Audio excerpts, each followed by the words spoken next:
बोलू नका, बोलू नका, जागेवर बसा खाली. मनोनी येणे प्रसाद बळे, नवे झुंजा चेनी आडळे, न ठकेची एके वेळे भाळलो तुझ.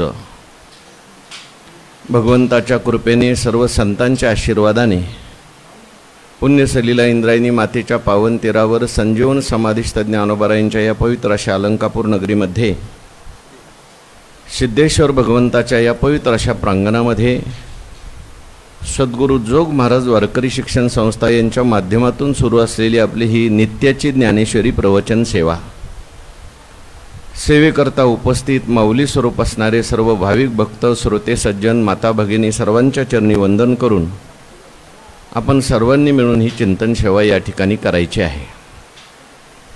भगवान श्रीकृष्ण परमात्मा अर्जुनांचं निमित्त करून दिव्य असा गीतेचा उपदेश करतात आणि हा गीतेचा उपदेश ज्ञानेश्वर महाराजांनी ज्ञानेश्वरीच्या माध्यमातून सुलभ रीतीने आपल्याला सांगितलेला आहे. 18व्या अध्यायाचा आपला विचार सुरू आहे. 18व्या अध्यायातील श्लोक क्रमांक 65, ओवी क्रमांक 1387. थोडक्यात पुढचा जो श्लोक आहे त्याचा अवतरण भगवान परमात्म्याने ज्ञानोबारायांनी या श्लोकातून सांगितलेला आहे. संपूर्ण श्रीमद भगवद्गीतेचा सार भगवान श्रीकृष्ण परमात्म्याने 18व्या अध्यायामध्ये सांगितलं. म्हणून 18व्या अध्यायाला कलशाध्याय असंही म्हटलेलं आहे. 18वा अध्याय नोहे, एका अध्यायी गीताचे आहे. एका अध्यायाची गीताच आहे आणि या 18व्या अध्यायामध्ये सुद्धा या सगळ्या 18व्या अध्यायाचा सार म्हणजे या 18व्या अध्यायातले शेवटचे 2 श्लोक आहे उपदेशाचे बरं का. या श्लोकात इथून पुढच्या श्लोकात आणि या श्लोकात भगवान परमात्मा बोलले, नंतर भगवान परमात्मा उपदेश म्हणून काही बोलले नाही. मग गीतेचा संप्रदाय वगैरे सगळं सांगितलेलं आहे. तेव्हा या श्लोकाचं वर्णन करत असताना, या श्लोकामध्ये असलेलं अवतरण सांगत असताना भगवान परमात्मा म्हणतात की मी तुला सगळ्या गुह्यातलं गुह्य सांगतो. अर्जुन महाराजांना म्हणून भगवान परमात्मा सगळ्या गुह्यातलं गुह्य सांगतात आणि अर्जुन महाराजांना भगवंतांनी सांगितलं त्या ठिकाणी मी शपथपूर्वक सांगतो, तू जर हे गुह्य जे आहे याप्रमाणे जर भक्ती केली तर निश्चित तुझा उद्धार झाल्याशिवाय राहणार नाही. आणि गुह्य सांगत असताना भगवान परमात्म्याने महत्त्वाचा श्लोक सांगितला, महत्त्वाचा उपदेश केला. मन्मना भव मद्भक्तो मद्याजी माम नमस्कुरु मामेव वैशशी सत्यम ते प्रतिजाने प्रियोसी मे. 4 प्रकारची भक्ती सांगितली किंवा 4 प्रकारे शरणागती सांगितली. मन्मना भव, मद्भक्तो भव, मद याजी भव आणि माम नमस्कुरु.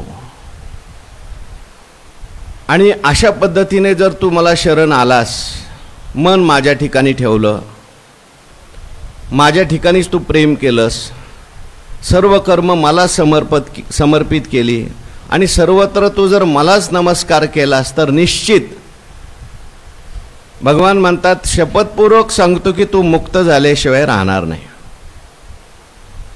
आता देवाला शपथ घ्यायची तशी काही कारण नाही आहे, कारण त्याने केलेला सगळा संकल्प जो असतो तो सत्यच होत असतो. म्हणून अर्जुनाने देवाला सांगितलं, देवा कशाला हा विनोद करता?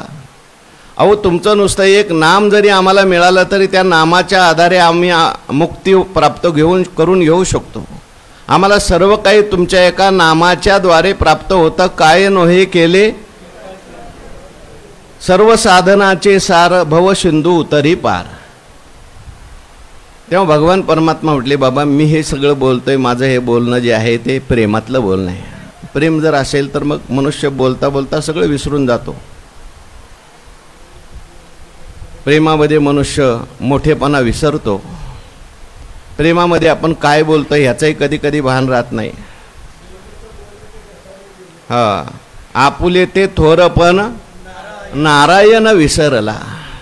अहो त्या विदुर काकाच्या घरी भगवान परमात्मा गेले. प्रेमामुळे त्या विदुर काकाची पत्नी एवढी तल्लीन झाली असं म्हणतात की ती साली केळाच्या सोलायची आणि देवाच्या हातात द्यायची आणि केळी मात्र आपण खायची. आणि भगवान सुद्धा साली खात होते. विदुर काकाच्या लक्षात आलं, अगं देवाला साली देते ना आपण केळं खाते, तुला काही भानबीन आहे की नाही. मग भानावर आली, मग केळी सोलल्या, देवाला गाभा सोलून दिला आणि साली आपल्याकडे घेतल्या. देव म्हटले, सालीत जी गोडी होती ती आता केळीत राहिली नाही. आणि ज्यावेळेस साली दिल्या त्यावेळेस मी देतो ही भावना नाही. देवाला देत असताना मी देतो ही सुद्धा भावना योग्य नाही. कारण आपण देतो ते आपलं देतो का देवाचं देतो? देवाचं देवाला देतो, पण मी दिलं असा भाव तयार होतो. मी देवाला हे दिलं, मी देवाला ते केलं, मी पारायण केलं, मी अमुक केलं. अरे तू काय केलं? देवाने जर करून घेतलं म्हणून केलं. म्हणून शरणागती अशी आहे की शरणागतीमध्ये थोडा सुद्धा अहंकार चालत नाही, मी चालत नाही. ती खरी शरणागती आहे, पूर्ण शरणागती आहे. म्हणून अहमचं समर्पण हे सगळ्यात मोठं समर्पण सांगितलं. आणि हे सगळं झाल्यानंतर भगवान परमात्मा त्या ठिकाणी अर्जुनाला सांगतात, बाबा मी त्या ठिकाणी माझ्या प्राप्तीची सगळी साधनं तुला सांगितली. सगळ्यात पहिलं साधन जर कोणतं असेल तर आपल्या वाट्याला आलेली जे काही कर्म असेल ते ईश्वराला सगळी समर्पित करायची.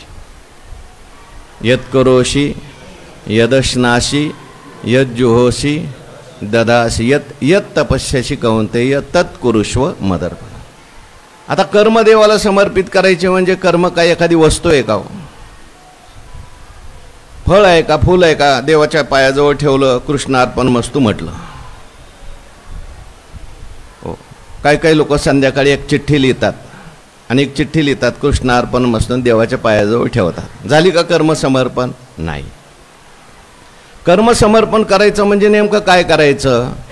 तर कर्म करण्याच्या अगोदर असा संकल्प करायचा आहे की हे देवा करता आहे, माझ्या करता इदम न मम. देवा करता मी हे कर्म करतोय, देवाची सेवा म्हणून मी कर्म करतोय. विश्वात्मक सेवा तया सर्वात्मका ईश्वरा स्वकर्म कुसुमांची वीरा. पूजा केली होय अपारा तोषा लागे, मग तिये पूजे रिजलेनी आत्मराजे वैराग्य सिद्धी देजे. करत असताना सुद्धा भावना अशी ठेवायची की मी करत नाहीये. अगा करणे का न करणे हे आगवे तोची जाणे, विश्व चळ तसे जेने परमात्मेने. आणि झाल्यावर सुद्धा म्हणायचं सकळ कर्मे ती झाली ब्रह्मार्पण. झाल्यावर सुद्धा देवाने करून घेतलं, याला म्हणायचं कर्मसमर्पण. आणि अशी कर्मसमर्पण केल्यानंतर काय होतं? ईश्वर प्रसाद देतो. देवाचा प्रसाद कोणता आहे? मन प्रसन्न राहणं हा खरा देवाचा प्रसाद आहे बरं का. प्रसाद असतो प्रसन्नता असं म्हटलेलं आहे.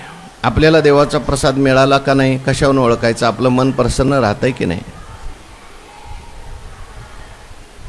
वैराग्य सिद्धी देईजे पसा येत आहे. किंवा आणखीन एक प्रसाद सांगितला बघा, तैसे अभिन्न या सेवा चित्त मियाची भरेल जेव्हा. माझा प्रसाद जाण तेव्हा संपूर्ण झाला.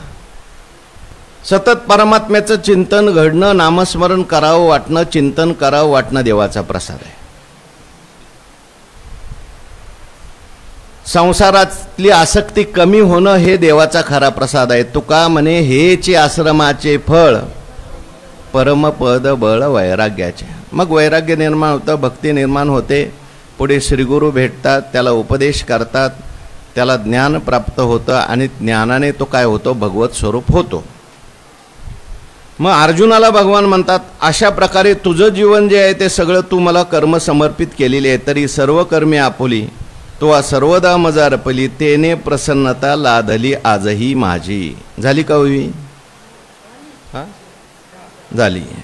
सर्व कर्मे आपुली. अर्जुनाला म्हणतात तू काही घाबरू नको बाबा, तू मला सगळी कर्म समर्पित केलेली आहे आणि सर्व कर्म समर्पित केलेली असल्यामुळेच मी तुझ्या काय बसलोय? रथावर बसलोय.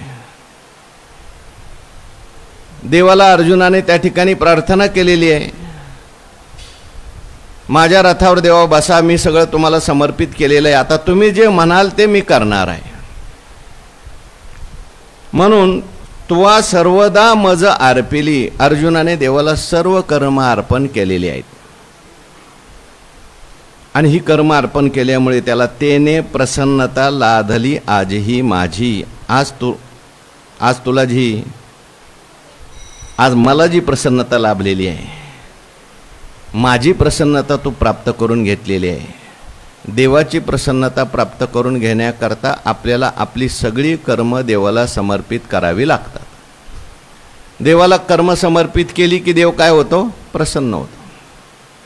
तुम्ही म्हणाल देव आमच्यावर प्रसन्न आहे, कशावरून?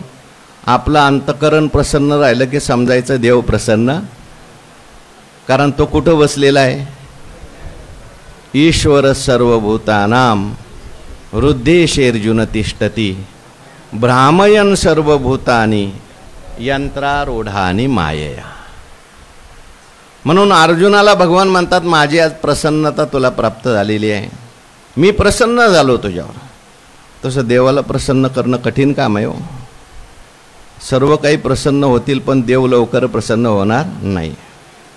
पण अर्जुनाचं प्रेम भगवंतावर असं आहे, अर्जुनाचं सर्व समर्पण देवाला आवडलेलं आहे. दुर्योधनाने त्या ठिकाणी सेना मागितली पण अर्जुनाने मात्र देवाला एकट्याला मागितलं. रथावर बसवलं आणि सांगितलं देवा आता तू म्हणशील ते मी करणार आहे. हात जोडलेत. कार्पण्य दोषो पहत स्वभाव पृच्छामि त्वाम धर्म सम्मूढ चेता यत्श्रेयस्या निश्चितं ब्रूहि तन्मे शिष्यस्तेहम शाधी मानत्वाम प्रपन्नम त्वाम प्रपन्नम माम शाधी. मी तुला आता शरण आलोय, मला तू त्या ठिकाणी शिकव, मी तुला सगळं काही समर्पित केलेलं आहे. अशी शरणागती पाहिल्यानंतर भगवंताला काय झाले? प्रसन्नता प्राप्त झाली. भगवान अर्जुनावर का प्रसन्न आहे त्याचे अनेक कारणे आहेत बरं का.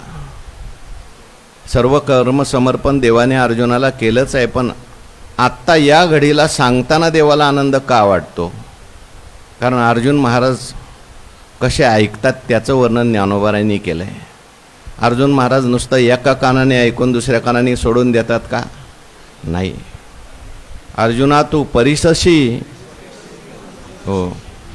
किती जरी सांगायचं म्हटलं तरी अर्जुन महाराजांचं लक्ष एकदम असं दक्ष असतं. ज्ञानोबारायांनी वर्णन केलं अर्जुन महाराज म्हणजे अगस्त्य ऋषी सारखेच आहेत. श्रीकृष्णोक्ती सागरा हा अगस्तीची दुसरा म्हणून घोट भरो पाहेस एकच रागव्याच. कसा श्रोता असला पाहिजे म्हणजे मग सांगणाऱ्याला सुद्धा काय आनंद येतो. नाही तर सांगणारा अवसानात सांगतो आणि ऐकणारा इकडं बघतो तिकडं बघतो, नाकात बोटं घालतो तोंडात बोटं घालतो, ते योग्य नाही. अर्जुन महाराजांसारखं ऐकलं पाहिजे. म्हणून ज्ञानोबाराय सुद्धा म्हणतात अर्जुनाची परिसनया योग्य होती ती कृपा करुणी संती. हां, म्हणून अर्जुनावर देव प्रसन्न आहेत. कारण अर्जुन महाराज पुन्हा पुन्हा त्या ठिकाणी विचारतायत, पुन्हा पुन्हा त्यांना ऐकावं वाटतं, देवाला सांगावं वाटतं, पण ऐकणारं कोणी भेटत नाही. परमार्थाची चर्चा ऐकणारं सुद्धा कोणी भेटत नाही. अर्जुनाच्या निमित्ताने परत भगवत चिंतन, देवाला सुद्धा चिंतन करावं असं वाटतं बरं का. हां, आपल्या आत्मस्वरूपाचं चिंतन देवालाही करावं असं वाटतं. म्हणून अर्जुनाला भगवान म्हणतात तुला मी आरसा केलेला आहे आणि आरशात पाहून जसा मनुष्य आपला चेहरा पाहून आनंदी होतो तसा माझा तू काय झालेला आहे? आरसा आहे. आणि याच्याकरता मी बोलतोय, परत परत सांगतोय. म्हणून भगवंतानी परत परत सांगितलंय मनोनी येणे प्रसाद बळे नवे झुंजाचे नि आढळे न ठकेची एक वेळे भाळलो तुझ. म्हणून अर्जुनाला भगवान परमात्मा म्हणतात मनोनी, त्या ठिकाणी मी कोणावर भाळत नाही. हो, सगळे देव देवता माझी स्तुती करतात, ऋषीमुनी तप करतात, तरी सुद्धा हा बाबा भाळेल की नाही सांगता येत नाही. अनेक साधनं लोक करतात पण भगवान परमात्मा कोणावर शक्यतो भाळत नाही. पण अर्जुनावर भगवान काय म्हणतात? स्वतःच म्हणतात मी तुझ्यावर काय झालो? भाळलो. कशामुळे भाळला? अर्जुनाने सगळी कर्म देवाला समर्पित केली. अर्जुनाचं भगवान परमात्म्याविषयी अनन्य असं प्रेम आहे. तू गुरुबंधू पिता, तू आमची इष्टदेवता. हा देवाचा असा आहे, ए यथा माम प्रपद्यन्ते तांस तथैव भजाम्यहम. प्रेम कुठं जातं? जिथून प्रेम येतं तिथं प्रेम जातं. प्रेमामध्ये त्या ठिकाणी एकतर्फी प्रेमात एवढा आनंद नसतो. भगवान जेव्हा पाहतात समोरचा भक्त कायेने वाचेने मनाने मला शरण आलेला आहे, माझ्याशिवाय त्याला दुसरा कोणताच आश्रय नाही, आणि मग अशा भक्तांच्यावर भगवान सुद्धा काय करतात? प्रेम करतात. अनन्यास चिंतयन्तो माम ये जनाः पर्युपासते. आणि म्हणून अर्जुन महाराजांच्यावर भगवान परमात्मा प्रसन्न झालेले आहेत. म्हणतात म्हणून येणे प्रसाद बळे. माझी प्रसन्नता तुला प्राप्त झाली, मी तुझ्यावर प्रसन्न झालो, आणि म्हणून येणे प्रसाद बळे. माझ्या प्रसन्नता या प्रसन्नतेच्या बळाने मी प्रसन्न झालेलो असल्यामुळे येणे प्रसाद बळे नवे झुंजाचेनी आडळे. न ठकेची एके वेळे भाळलो तुझ झुंजाचेनी आडळे. वास्तविक पाहता तुला मला गीता सांगण्याची वेळ आली, पण युद्धामध्ये आलेली. आणि युद्ध म्हणजे काय? शांतता नाही. लक्षात ठेवा,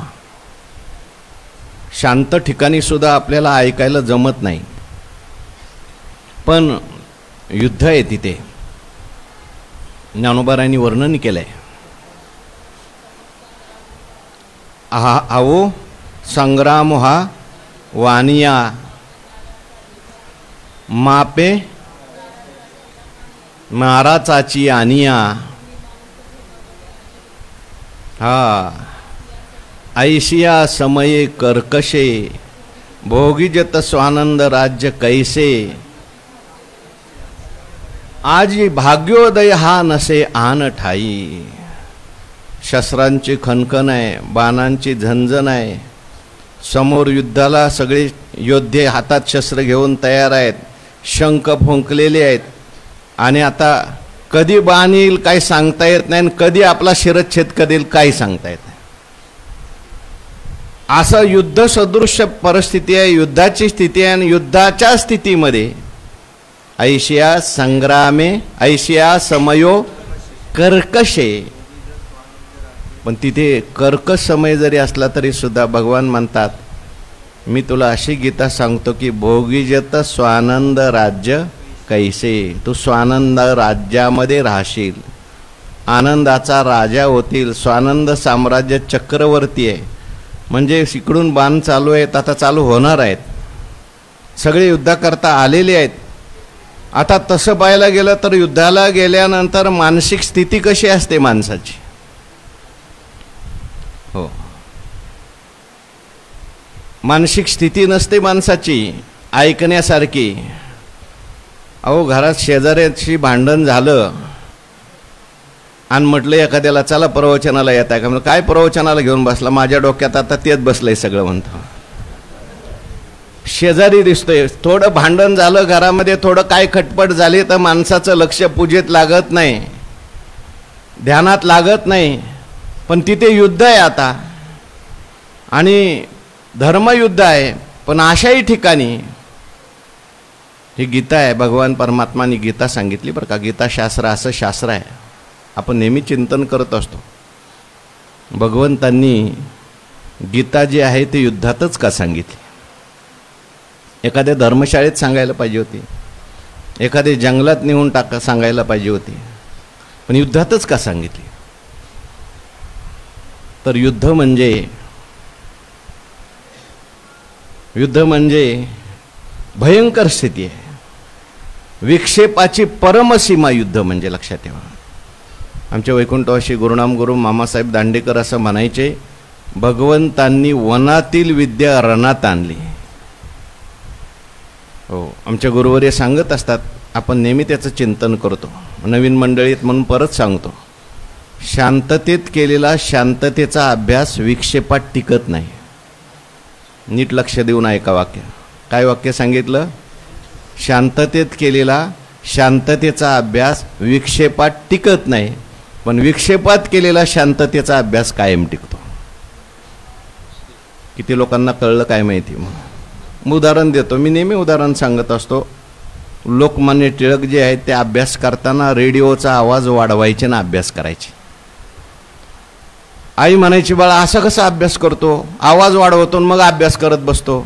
म्हटली, आई मी अभ्यासाचा अभ्यास करतोय. म्हणजे एकदा का मोठ्या आवाजात मला अभ्यास करायची सवय झाली, तुम्ही घरात किती गडबड केली तर मला अभ्यासात विक्षेप होणार नाही. म्हणून भगवान परमात्म्याने गीता सांगितली ती युद्धात सांगितली. अर्जुना देवोनी समाधी सवेच घातला महायुद्धी, परी कृष्ण कृपानिधी ताटस्थ त्रिशुद्धी नेदीच स्पर्शो, ताटस्थाना व समाधी मनती त्याची ठकली बुद्धी. डोळे झाकून बसणं, तटस्थावस्था प्राप्त करणं, ही जी समाधी आहे ही समाधी कायम टिकणारी समाधी नाही, ही साधन आहे. म्हणून भगवंत अर्जुनाला म्हणतात, तुला अशी समाधी शिकवतो, बाहेर युद्ध चाललेलं असेल, तो युद्ध करत असतील पण तुझी समाधी भंग होणार नाही. असं गीताशास्त्र आपल्याला समाधी शिकवतंय, असं ज्ञान गीताशास्त्रातून आपल्याला मिळतंय. किती जरी विक्षेप आला तरी सुद्धा त्या विक्षेपामध्ये मनुष्य आपल्या स्वरूपापासून हलू शकत नाही, असं ज्ञान गीताशास्त्र आपल्याला देणार आहे. असा आनंद आपल्याला गीताशास्त्र देणार. कारण विक्षेप सगळ्यांच्या जीवनात आहेच. तुम्ही कुठं गेला तरी तुम्हाला विक्षेप होणार आहे. पाहे पा विनोदे नारदू, परी न मोडे समाधी भोदू, याज्ञवल्क्याचा समाधी प्रसंगू, ऋषी प्रसिद्ध परीक्षा केली. म्हणून अशी समाधी शिकवण्याकरता म्हणून युद्ध निवडलंय. दुसरी महत्वाची गोष्ट, वास्तविक पाहता युद्धाचा प्रतिबंध यायला पाहिजे. भगवान परमात्मा म्हणतात, मनोन येणे प्रसाद बळे, नवे झुंजाचेनी आडळे. झुंजाचेनी आडळे नव्हे. मला या युद्धाचा काही आडसर वाटत नाही. तुला गीता सांगत असताना, तुला हे ज्ञान देत असताना मला कसल्या प्रकारे सुद्धा कंटाळा येत नाही, अडचण वाटत नाही. अहो देवा, युद्ध चाललंय ना. जर युद्ध चाललेलं असलं तरी अर्जुनावर असलेलं भगवंताचं प्रेम, अर्जुनाचं भगवंतावर असलेलं प्रेम, आणि म्हणून प्रेम जर असेल तर मग माणसाला कोणतीच अडचण वाटत नाही. आणि प्रेम नसेल तर मनुष्य सगळ्या अडचणी सांगितल्याशिवाय राहत. बघा तुम्ही, प्रेमाची व्यक्ती असेल, आपण त्याला जर हॉस्पिटलमध्ये भेटायला गेलो, झोपलेला असतो, अहो अमक्या अमक्या आलेत म्हणलं की ताडकन उभा राहतो. आलेत का, मला उभं करा, मला बसू द्या, या या या, तुमची वाट बघतो. मला वाटलं तुम्ही येताल, पण तुम्ही 2-3 दिवस झाले आले नाही, आज आले, बरं झालं. आता डॉक्टरनी सांगितलंय उठू नका, तुम्ही बसू नका, पण त्याला कुठून बळ येतं काय माहिती, उठून बसतो. आणि प्रेमाची व्यक्ती नसेल, आलेत कळाल्याबरोबर बसलेला असतो, झोपून घेतो. मला उठवत नाही हो, मला बसवत नाही हो, याचा अर्थ तू लवकर जा आता इथून.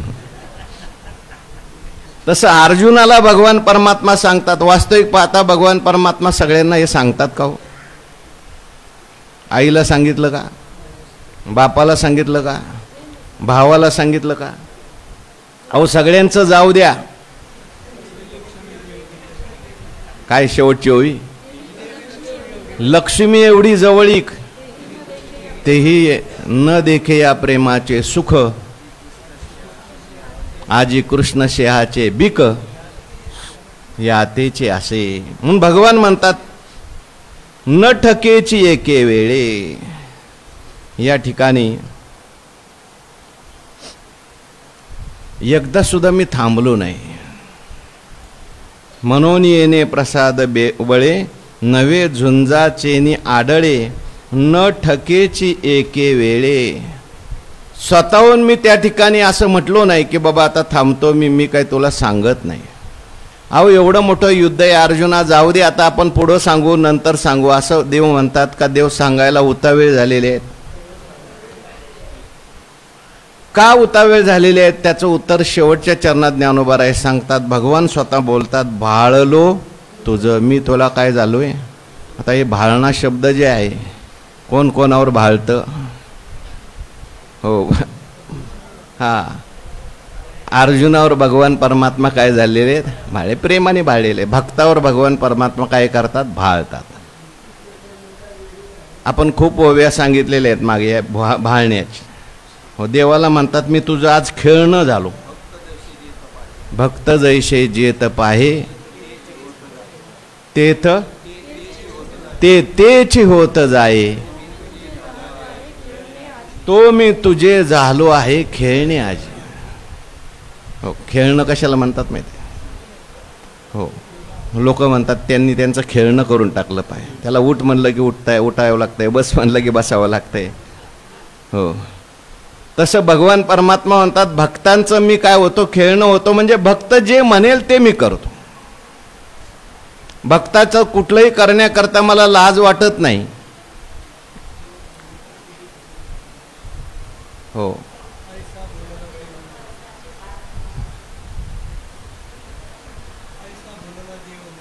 हा, कामुक जैसा आलिंगना आपयता कीजे.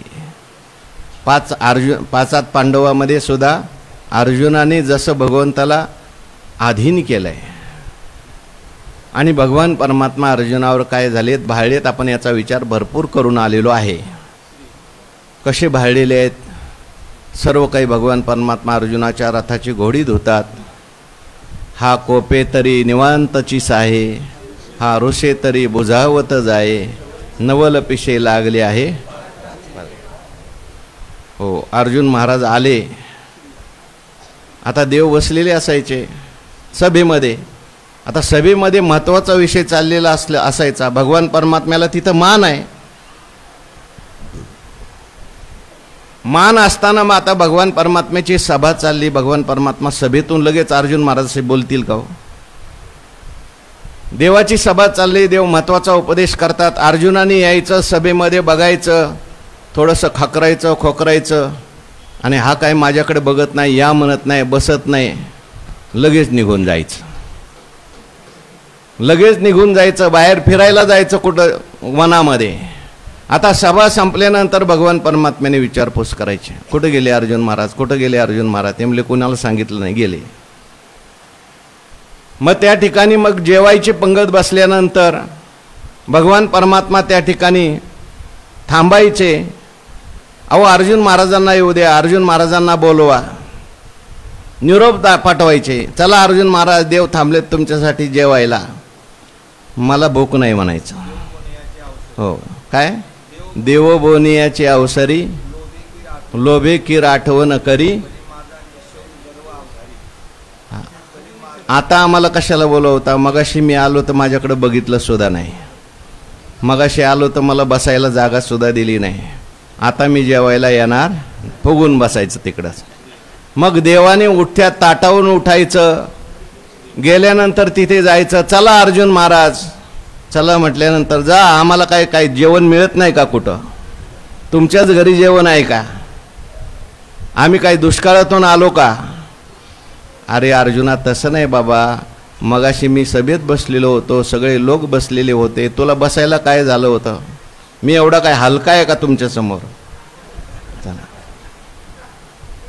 असं भगवान परमात्म्याला बोलायचं. जेवताना सुद्धा फुगायचं, रुसायचं, देवाने परत आणायचं, ओढून आणायचं, बसवायचं. बसा अर्जुन महाराज. बसल्यानंतर त्यांच्या तोंडात घास घालायचा, घ्या खा.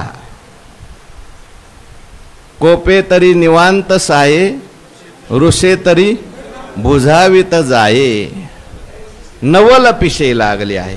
हो हो, असे अनेक प्रकारे मनोनियने प्रसाद बळे, नवे झुंजाचे न्याडळे, न ठकेची एके वेळे भाळलो तुझ. मी तुझ्यावर काय झालो, भाळलो. आणि म्हणून आता पुढची ओवी वाचा, 1388. जेने सप्रपंच ज्ञान जाये, एकुमी गोचरू होये, ते उपपत्तीचे नि उपाये गीता रूप हे.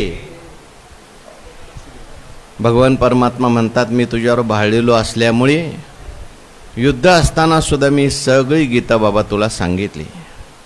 आणि गीता म्हणजे काय सामान्य आहे का? त्या गीतेचं महत्त्व अनेक ठिकाणी भगवंतांनी सांगितलंय. स्वतः भगवान परमात्मा म्हणतात, जेने सप्रपंच अज्ञान जाये, ज्यामुळे प्रपंचासहित अज्ञान जाईल, कार्यासहित कारणाची काय होईल, निवृत्ती होईल. आणि मग एकुमी गोचरू होये. आणि हे अज्ञान गेल्यानंतर, अज्ञान कार्य प्रतिबंध गेल्यानंतर मी त्या ठिकाणी तुला गोचर होईल, म्हणजे स्वरूपाने माझा तुला काय होईल, साक्षात्कार होईल. एक मी गोचरू होये, जगामध्ये सगळीकडे मीच मी आहे असा तुला काय होईल, साक्षात्कार होईल. कारण आपल्याला परमात्मा दिसत नाही. जगात तसं पाहायला गेलं तर परमात्माच आहे. पण परमात्मा का दिसत नाही? आपल्याला सगळं जगत दिसतं. नुसतं जगतच दिसतं का जगत सत्य वाटतं? आपल्याला सगळं सत्य वाटतं. आणि जगत सत्य वाटल्यामुळे मग रागद्वेष होतात, सुखदुःख होतात, संसाराची आसक्ती निर्माण होते. आणि त्याच्यामध्येच मनुष्य पुनरपि जननम पुनरपि मरणम. वास्तविक पाहता आहे परमात्माच. उदाहरण जर द्यायचं झालं तर आहे दोरीच, पण दोरीच्या अज्ञानामुळे दोरीच काय होते, सर्परूपाने भासते. आणि दोरी सर्परूपाने भासल्यानंतर मग सुखदुःख होतात. पळायला लागतो मनुष्य, पळता पळता पडतो, पायात पाय अडकतं, डोकं फुटतं. आणि फुटलेलं डोकं घेऊन तसा येतो पाहण्याकरता काय, आणि काय दिसते, दोरी. आणि मग दोरी पाहिल्यानंतर म्हणतो आपण उगाच भ्यालो. खरं तर दोरी नव्हतं, आपलं साप नव्हताच, पण दोरीच्या अज्ञानामुळे काय भासला, साप. तसं परमात्माच आहे, पण परमात्म्याचं अज्ञान असल्यामुळे परमात्माच आपल्याला जगत रूपाने दिसतो. पण हे माहिती नसल्यामुळे परमात्मा दिसत नाही. अगापै पंडुक मरा, येता स्वरूपाची आघरा, करी तसे आडवारा विश्वाभास. हा विश्वाचा भास आडवारा करतो, आसक्ती निर्माण होते. हे माझं आहे, हा मी आहे, मला हे पाहिजे, मला ते पाहिजे, सुख दुःख सगळं त्याच्यात गुरफटून जातो मनुष्य. आणि मग भगवान म्हणतात, मी तुला असं गीताशास्त्र सांगितलं. या गीताशास्त्रामध्ये काय सांगितलंय, ज्ञान सांगितलं बरं का.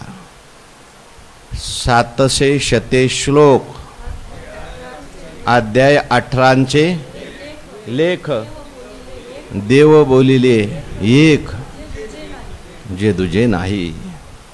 सगळे ज्ञानोबाराय म्हणतात 700 श्लोक आहेत, 18 अध्याय आहेत, पण देव एकच बोलले. काय बोलले, देव बोलिले जे एक, दुजे नाही. एवढंच बोलले. फक्त जगामध्ये फक्त एक परमात्मा आहे, दुसरं काहीच नाही.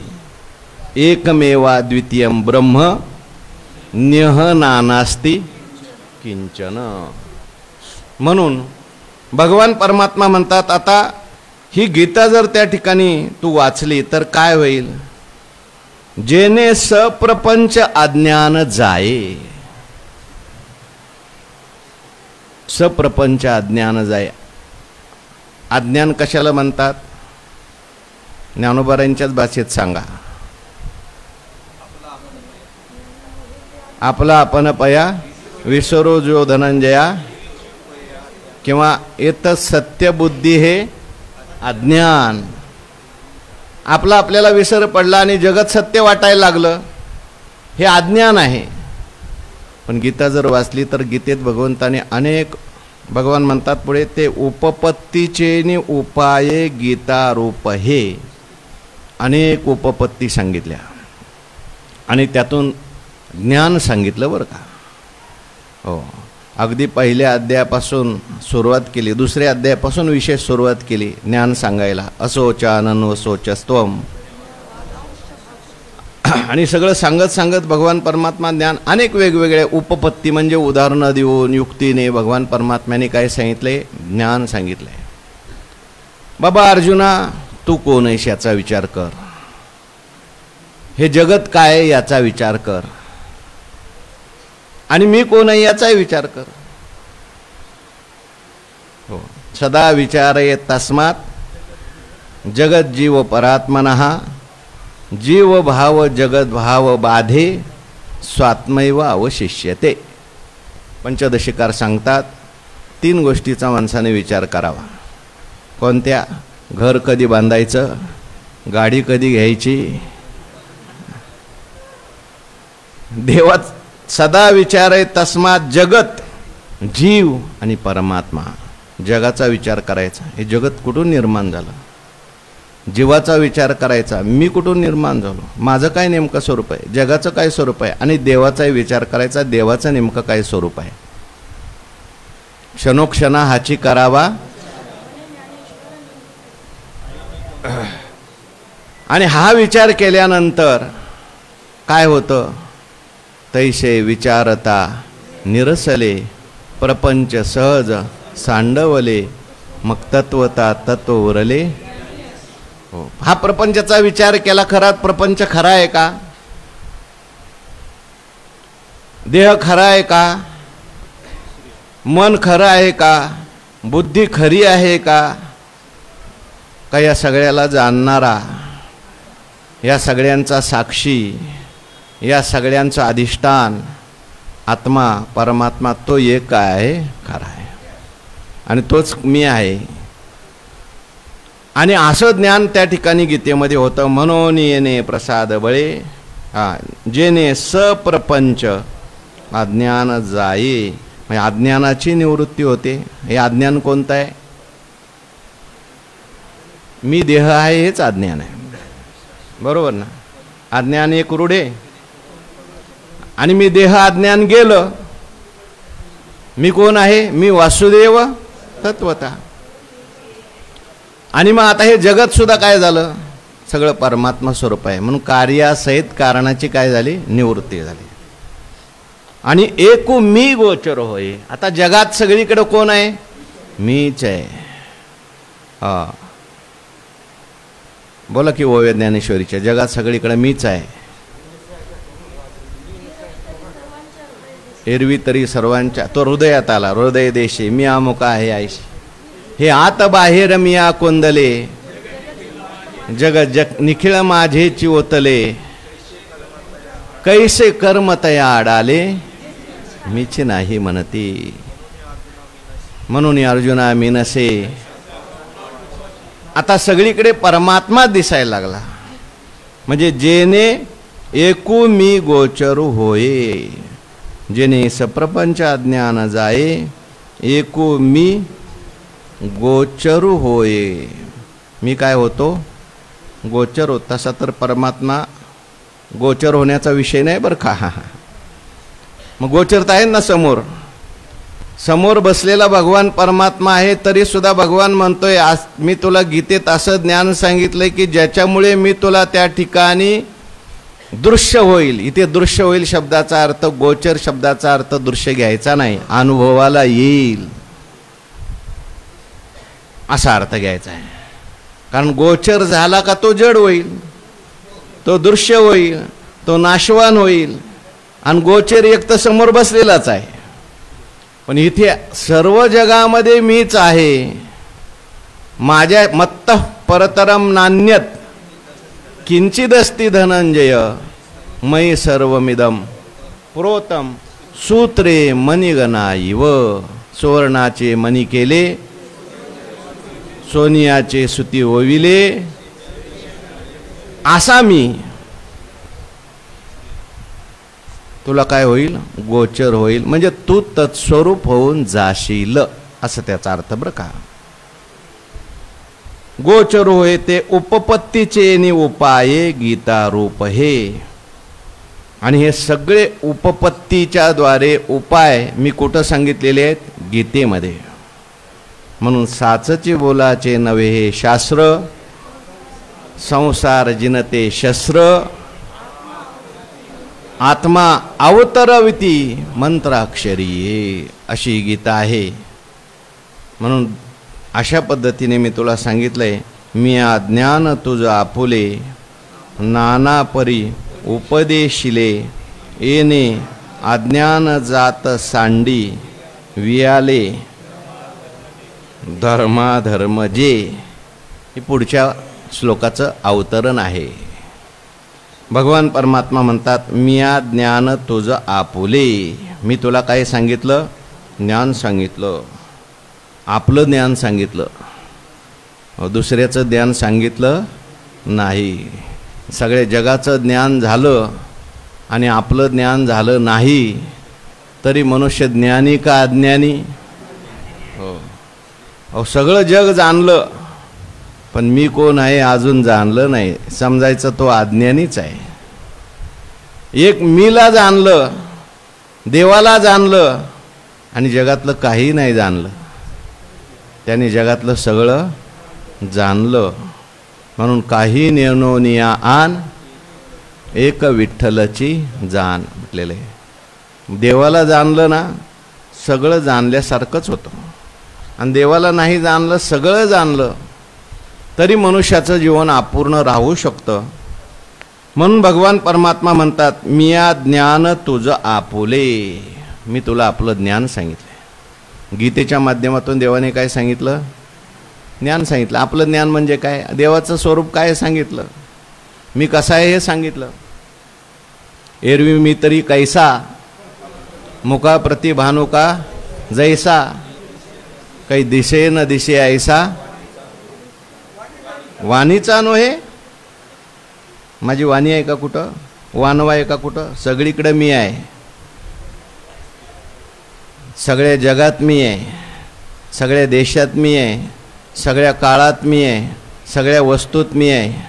आता इथे देव आहे की नाही, आहे का, कुठं आहे.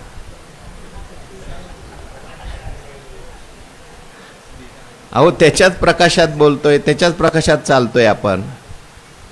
सर्व रूपाने तोच आहे. प्रल्हादजींना विचारलं त्या हिरण्यकश्यपूने,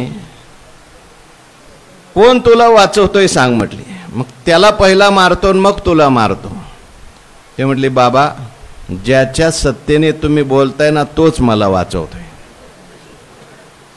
तो नसता तर तुम्ही बोलू सुद्धा शकले. तुम्ही जे बोलताय ना, त्याच्यामुळेच बोलताय. सगळ्याच ठिकाणी तो आहे, सगळ्या ठिकाणी आहे. आता त्याला कसं काय दिसेल. म्हणजे खांबात आहे का, खांबात आहे म्हटल्यानंतर प्रल्हादजी म्हणले, हो खांबात सुद्धा आहे, कणाकणात तो आहे मध्ये तो आहे, नाही म्हणतोय सुद्धा तो सुद्धा तोच आहे. खांबावर लात मारल्याबरोबर खांबातून काय प्रगट झाले, नरसिंह भगवान प्रगट. स्तंभी नारायण, मी अज्ञान तुझं आपुले, नाना परी उपदेशिले. मी तुला ज्ञान सांगितलं, पण वेगवेगळ्या प्रकारे सांगितलं.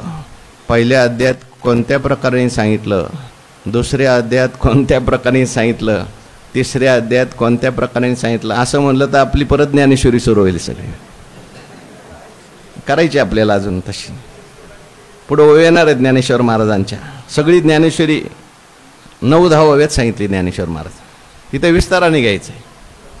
वेगवेगळ्या प्रकारे सांगितलं. पहिल्या अध्यायात बोलले नाहीत भगवान परमात्मा, पण तरी सुद्धा ज्ञान सांगितलं बरं का. अर्जुन विषाद योगो नाम प्रथमोध्याय. अर्जुनाला देवानीच, आता देवानी सगळे लीला आहे देवाची. अर्जुनाला जर विषाद झालाच नसता तर गीता प्रगट झाली नसती. काय प्रसाद प्राप्त होण्याकरता अगोदर विषाद व्हावा लागतो. विषादाशिवाय प्रसाद निर्माण होत नाही. माणसाला ज्ञान ऐकावं कधी वाटतं, माणसाला परमार्थ करावा कधी वाटतो. आवडीचे काही असतील ते सोडा, पण बहुतेक लोक दुःख झाल्यावरच परमार्थाकडे येतात. म्हणून देवसुद्धा आपल्या भक्ताच्या जीवनात कधी कधी दुःख निर्माण करतो, कारण त्याला भक्ताला आपल्या जवळ आणायचं असतं. म्हणून देवाने विषाद निर्माण केला आहे. म्हणून ही सुद्धा देवाची काय आहे, नाना परिज्ञान उपदेशिले. दुसरा अध्याय, चला दुसऱ्या अध्यायात नाना परिज्ञान कसं सांगितलं. मीच एकटा बोलतोय, कोणच काय बोलत नाही. एखादा महत्त्वाचा श्लोक सांगायचा की ज्याच्यात सगळा दुसरा अध्याय असला पाहिजे. एखादी ओवी सांगायची ज्याच्यात सगळा दुसरा अध्याय आला पाहिजे.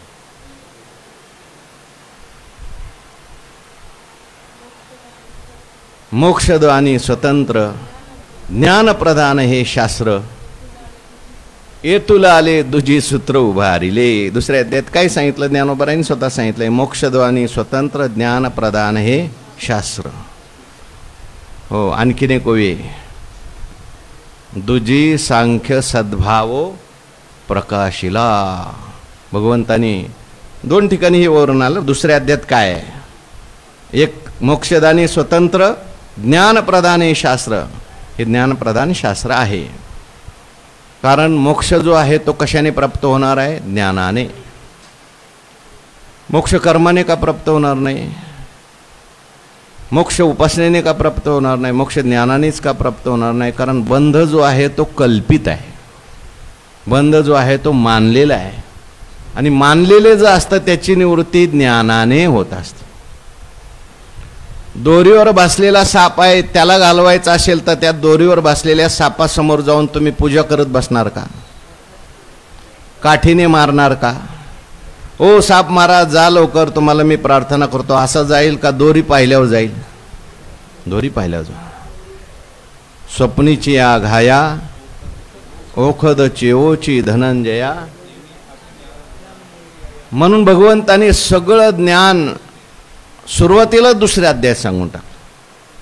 का सांगितलं, काही संतांनी असं सांगितलं की देवाला घाई झालेली आहे. जसं शुकाचार्यांना परीक्षितीला उद्धार करायची घाई झाली होती, नमन सुद्धा करायचं सोडून दिलं आणि शुकाचार्यांनी ज्ञान सांगायला सुरुवात केली. तसं देवाला घाई झालेले. अर्जुन शोक करतोय, दुःख करतोय, रडतोय. माझा अर्जुन रडायला लागलाय. देवाला दुःख झालं बरं का, कारण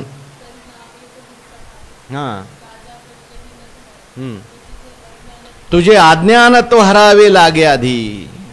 म्हणून देवाने काय केलं, पहिल्यांदा ज्ञान सांगून टाकलं. कारण जो अधिकारी असेल त्याला लगेच ज्ञान व्हावं, पुढचे अध्याय वाचायची सुद्धा गरज नाही झाली पाहिजे. पण असा अधिकारी विरळा असतो. म्हणून सुरुवातीला ज्ञान सांगितलं, संक्षेपाने सांगितलं. काय सूत्र उभारिले म्हटले, तिथं सूत्र रूपाने ज्ञान सांगितले, आणि त्या ज्ञानाचं सूत्रच त्या ठिकाणी मग पुढच्या अध्यायामध्ये सगळ्या. किंवा ज्ञान का होत नाही माणसाला,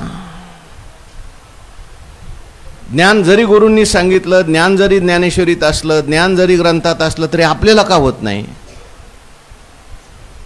त्याचं कारण मोक्ष देईल ज्ञान ते तकीर नाही आन, पर ते थारे ऐसे मन शुद्ध. मन शुद्ध नसतं, मन स्थिर नसतं, आणि किती वर्ष ज्ञान ऐकलं तरी काही बदल होत नाही. का, मन स्थिर नाही ना, मन शुद्ध नाही ना. मग ते मन कशाने शुद्ध होईल, मन स्थिर कशाने होईल, त्याच्याकरता म्हणून तिसरा अध्याय सुरू झाला. बोला तिसऱ्या अध्यायाची ओवी. मग अज्ञाने बांधलिया मोक्षपदी बैसाव्या, साधनारंभो तो तृतीय अध्यायी बोलला. अज्ञानाने सगळे बांधलेले आहेत, आणि मग अशा लोकांच्या करता मोक्ष प्राप्त व्हायचा असेल तर लगेच ज्ञान सांगून चालणार नाही, यांना ज्ञान होणारच नाही. लगेच ज्ञान सांगितल्यानंतर जर चित्त स्थिर नसेल तर होत नसतं. म्हणून त्याला पहिला साधनारंभ सांगावा लागतो. मग तिसऱ्या अध्यायात सगळा साधनारंभ आहे. हो, कर्माचं वर्णन केलंय. किंबहुना भगवान परमात्म्याने सुरुवातीला सकाम कर्म सांगितले. कारण ज्यांची निष्काम कर्म ज्यांची निषिद्ध कर्मात प्रवृत्ती आहे, नको ते खाण्यात गुंतलेत, नको ते पाहण्यात गुंतलेले आहेत, अशा लोकांना इकडे आणायचं आहे म्हणून सकाम कर्म सांगितली. हो, सहयज्ञा प्रजा सृष्टवा पुरोवाच प्रजापती अनेन प्रसविष्यध्वं मेषो स्त्विष्ट का मधुक. साधनारंभ सांगितला, कर्म सांगितलं. देवान भावयतानेन, देवांची पूजा करा, देव तुमच्यावर प्रसन्न होतील, देव तुम्हाला काय करतील, जे इच्छित आहे ते सगळं देतील. हो, सगळं सांगितलं बरं का. स्वधर्माचं पालन करा, अमुक करा. पण ही सुरुवात आहे. हेच पुढं म्हणणार आहे, देवांची पूजा करू नका, माझी एकटीचीच करा. पण अगोदर सुरुवात आहे ही. नाना परी सांगितले म्हणतात. चौथा अध्यायात चला, चौथ्या अध्यायात काय सांगितलं,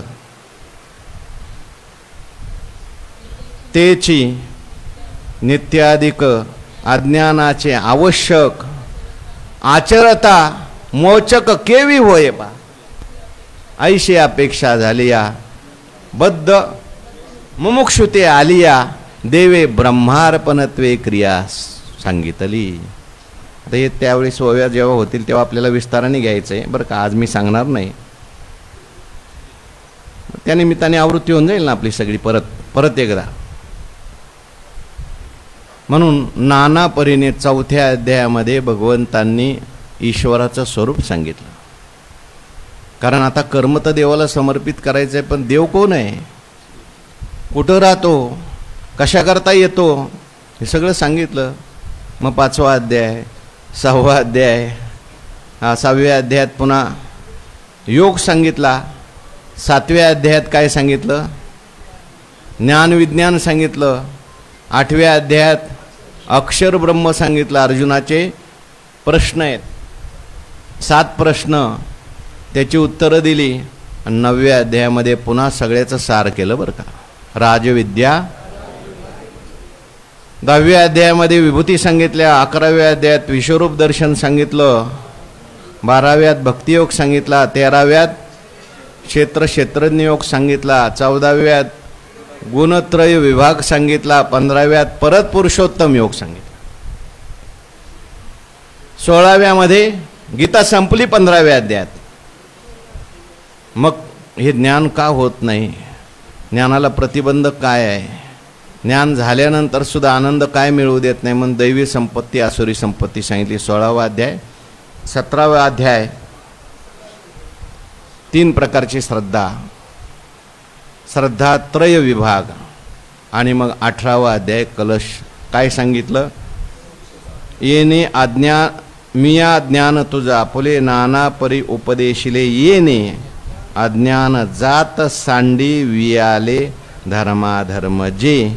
भगवान म्हणतात, आणि त्या ज्ञानाने तू काय कर, अज्ञान सोडून दे.